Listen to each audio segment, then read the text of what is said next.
Hello everyone, welcome back, and today's we got another news and rumor video to discuss. We got some signings to talk about, including one over in the KHL, and we got some trade rumors to discuss involving the Jets, the Sabres, the Capitals, the Hurricanes, the Florida Panthers, New York Rangers, as well as the Calgary Flames, and we'll do all that coming up right now.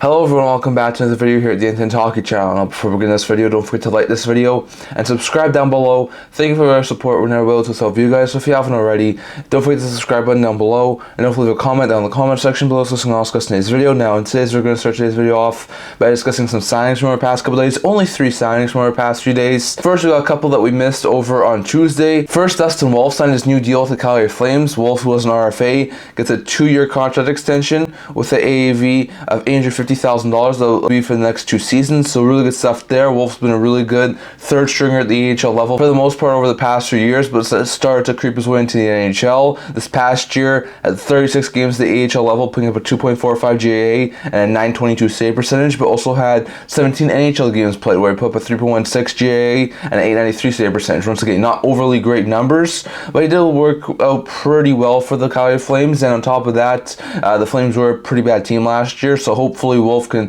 have better numbers, but he should be the 1A, 1B this year with Dan Vladar, so that's a pretty good pickup there for the Flames to get Wolf on a 2-year deal, and I think that could age really well with how he's played at the AHL level, so pretty good pickup there for the Flames. Then the Pittsburgh Penguins gave an ELC to Sergei Murashov. Murashov, who was a 4th round pick in the 2022 draft, gets a 3-year ELC with an AV of $861,000 that we're going to start next year. He's been playing over in the KHL over the past few years, put up 6 games played this past year, putting up a 925 save percentage and a 1.84 GAA, so pretty good stuff there for the Penguins to get a solid goalie prospect lock up on a new ELC. And lastly, we saw the Montreal Canadiens continue to extend players, this time extending Kane Guhle. Guhle, who's a fantastic young defenseman for the Montreal Canadiens, looks like eventually could be a solid top pair defenseman. It's a 6-year contract extension with an AAV of $5.5 million that'll be going to start next year. Pretty good pickup there for the Canadiens to get Guhle on a very long-term extension. This past year, Guhle had 6 goals and 22 points in 70 NHL games after having 4 goals and 18 points in 44 games the year prior, so he looks very, very good. I think eventually could be a solid player there for the Canadiens, so pretty good solid sign there to extend Guhle, and I think that could be eventually a really good solid steal of a deal at him at $5.5 million, so pretty good stuff there. The Canadiens wind up extend Guhle, Murashov gets his ELC in Pittsburgh, and Wolf gets a new deal in Calgary. So interesting signings from our past couple of days. We also saw Evgeny Kuznetsov now signed officially in the KHL. We all thought he would probably go back there. After Kuznetsov had his contract terminated with the Carolina Hurricanes, there's a lot of speculation that he would sign a 4-year deal over in the KHL. Now right afterwards, it sounded like there was a lot of NHL interest and he might have considered going back to the NHL, but most teams were probably only going to pay him $1 to $1.5 million on a 1-year deal to sort of prove that he can still play at the NHL level, and it seems like he sort of wanted to go back to KHL where it seems like he's already valuable to them. So he signs a 4-year deal over in the KHL, most likely to finish out his hockey career. So interesting stuff there, but those are some interesting signings from our past couple of days, with Guhle signing in Montreal, with Pittsburgh signing Murashov, with Wolf signing in Calgary, and with Kuznetsov signing back in the KHL. So interesting stuff from over the past couple of days. And lastly, going over to a couple of trade rumors. We'll start with a trade that never happened, but there was a lot of talk about apparently at the draft, and that's a trade between the Washington Capitals and the Winnipeg Jets. According to Ken Wiebe of the Winnipeg Free Press, he was mentioning that the Jets and Capitals were talking about a potential Connor McMichael trade around the draft. Now, that's interesting. I think it was right after the draft, maybe just before free agency, McMichael wound up signing a new extension in Washington, so it seems very unlikely that McMichael will be moved at this point, but it seems like after acquiring Pierre-Luc Dubois, with him potentially being demoted to like the 3rd line center at this point, if he's not playing on the wing, there was a lot of talk that McMichael might have been moved, and he was on the block, and it just apparently were a team that did have some interest. Now, I think at this point in time, with him being signed and with the Capitals having a pretty good roster, he probably winds up staying at this point, but it does seem like the Jets did have some interest. With Monahan leaving as a free agent, they needed some sort of a help as like a 2nd line center or a 2nd line player, with Perfetti potentially being a guy who could definitely challenge a guy like McMichael, so they needed someone who could definitely challenge for a 2nd line center role, and McMichael could definitely have been that, so it makes sense as to why the Jets had some interest in him. Once again, the trade never came to fruition, maybe it could still eventually over the next little while. But I think with McMichael, the signing in Washington is a very unlikely chance of that happening. So we're going to have to wait and see how that happens. But Jets did have some talk with the Capitals about Connor McMichael and trying to bring him in. So interesting stuff there about a trade that never went down, but apparently the Jets and Capitals did have talks about. So interesting note there that the Caps and the Jets had some interest in making a deal work around McMichael after the Capitals acquired Pierre-Luc Dubois. So interesting stuff there, but it never came to fruition, and McMichael's most likely going to stay in Washington now. So that's an interesting possible trade we never saw. Another interesting possible trade we never saw revolves around Martin Necas. According to Frank Saravalli, on one of his recent radio hits,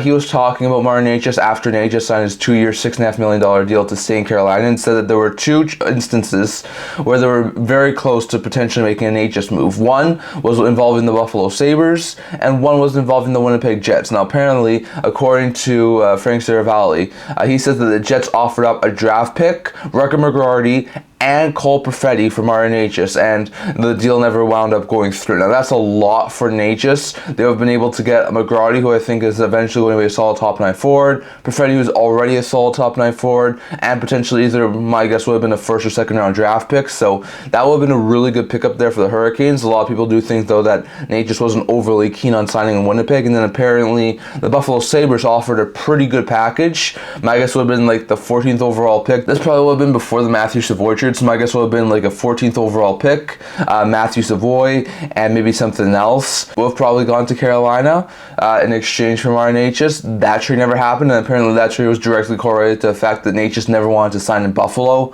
So interesting stuff there. The Sabres and Jets maybe made some interesting and very close to getting him offers for Necas, but they never were able to get him. So interesting to note there, the Jets and Sabres were able to pull quite close to getting Martin Necas, but neither of them do, and now Necas is going to be a member of the Hurricanes for the next couple of seasons before his free agency status. So interesting stuff there. But the Jets, who are willing to give up a draft pick, most likely a first or second round pick, McGrady and Perfetti for Necas, and the Sabres, who my guess would be willing to give up one of their top prospects. Most likely at that point, there was some talk a high draft pick was on the table, so maybe the 11th overall pick before they moved it to San Jose, and something else was on the table for the Sabres to move on and get Necas. So interesting stuff there to note that Frank Saravalli says that the Jets and the Sabres made some really good offers to try and get Necas out of Carolina, but it wasn't able to do that. So interesting stuff there, but it does seem like before Necas signed, there was a potentiality he could have been a Winnipeg Jets or a Buffalo Sabres. So interesting things to dwell on there, but for the time being, we know that Necas is now going to be a Hurricane for the next couple of years. Next, going over to the Florida Panthers. So going over to the Florida Panthers, now according to Adam Protu of the Hockey News, he was talking about the Florida Panthers recently, and he says that there's a very likely chance that Aaron Ekblad still may be dealt. Now, we talked about this in one of our recent videos. Ekblad is a very good defender. He's a really good top four defenseman. There was some talk about Ekblad being moved right after the Stanley Cup win for the Florida Panthers, but that was because Montour they wanted to keep. They wound up losing Montour, so there's a very unlikely chance at this point, in my opinion, that Ekblad gets moved before the start of the season, but he still thinks that there's a possibility maybe it could happen in season. Now, he says that Ekblad is entering the final year of his deal. He still has a lot of really great value. He says that Ekblad might be on the hot seat because he hasn't played as good as he could have over the past couple of years.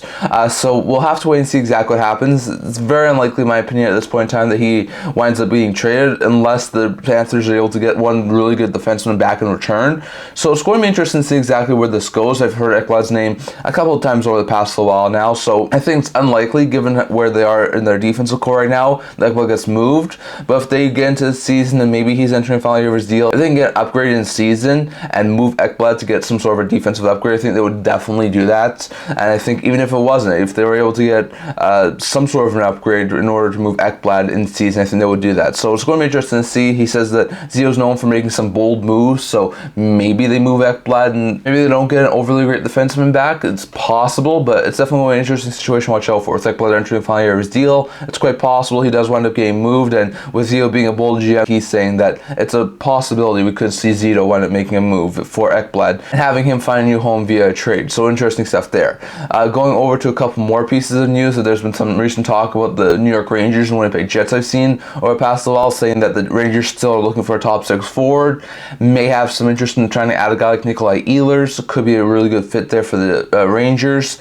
Some players who could go back to the Winnipeg Jets if that was a sort of trade that could happen. Maybe a guy like Kako, whose name has been circulating around as a potential trade candidate there for the New York Rangers. Could they move like a second and first round pick? I think that's a possibility. You also have the possibility of moving a guy like Matthew Robertson, or potentially a guy like Berard or Sikora in New York. So they have the pieces there to make some sort of a trade work with the Winnipeg Jets or Ehlers. So it'll be interesting to see, but once again, official word that it's still going to happen. Ehlers is still a guy who might get traded, but also might not. So we're going to have to wait and see on how that works out for the Jets and the Rangers. But according to a lot of reports, there is some talk that the Rangers are still looking for a top 6 addition, and Ehlers might be a really good fit for that. So we'll have to wait and see on what happens there. But Ehlers for a package of like Kako, a first or second round pick, and maybe another interesting piece would be a potential thing there for the Rangers and Jets to hook up on a deal. We know that the Jets still want to move on from Ehlers. We know the Rangers still looking for some top 6 forward help. That could be a really good swap there for those two teams. So we'll have to wait and see on that. And lastly, going over to Calgary Flames. According to Alan Mitchell, The Athletic, he says that Rasmus Andersson could be another guy who ends up getting moved by the Calgary Flames in not just in future. We've heard a lot over the past while about Nazem Kadri potentially being a trade candidate for the Calgary Flames. Another one may be Rasmus Andersson. Now, Andersson's a really good top 4 right shot defenseman, could really help a lot of teams as top 4s.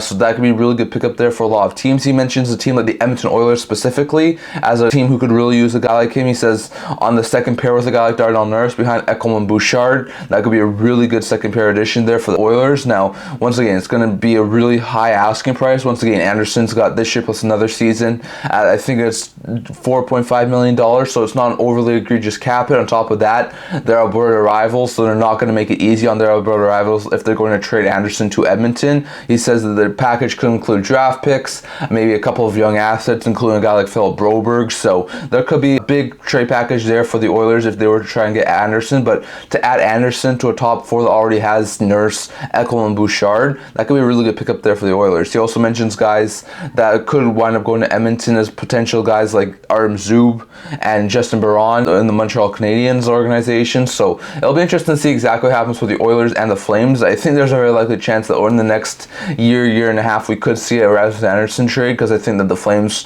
are going through a rebuild phase, either at some point before a trade deadline or maybe even next offseason. I think there's a very likely chance Andersson gets moved. Could it be to Edmonton? Maybe. Not exactly sure if the Alberta rivals will hook up on a deal, but I think there's be a lot of teams interested in Rasmus Andersson if he was available. So we'll have to wait and see. Could Andersson go to Edmonton? Could Zub go to Edmonton from Ottawa? Could Barron go to Edmonton from Montreal? It's possible. So we're going to have to wait and see. But that's an interesting potential trade there between the Oilers and the Flames involving Rasmus Andersson. And maybe the Flames are able to get a couple of picks and some young players like a Broberg and maybe some other players in return if they were to make some sort of a move like this. So it's interesting to know, but we'll have to wait and see. So that's all I'm going to talk about for today. I'd love to hear your thoughts on all this down in the comment section below. What do you think? Do the Flames wind up moving Andersson? Is it to Edmonton? Is it to another team? If not Andersson, could Edmonton use a guy like Justin Barron or Artem Zub to try and improve their defensive core? Definitely love to hear your thoughts on that.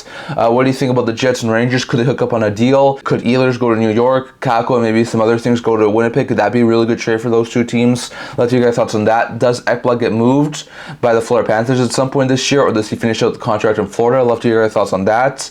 What do you think about the potentiality of the Jets having acquired Necas, or Sabres having acquired Necas, or the Jets having acquired McMichael? What do you think about the possibility of those ones? What do you think we would have seen if those trades had gone down? Love to hear your thoughts on that. Plus, what do you think about Kuznetsov signing the KHL and the Wolf, Murashov, and Guhle deals? Definitely love to hear your thoughts on all that down in the comment section below. So I'm going to talk for today. Until this video, if you like to subscribe down below. Thank you for your support. We're nearly to love you guys. So if you haven't already, don't forget to subscribe button down below. Don't forget to leave a comment down in the comment section below so I'll discuss today's video. I also do a blog talking about news, rumors, analysis. If it has, so check that out. I'll link to that in the description below. And can't see you guys all for next video. See you guys soon.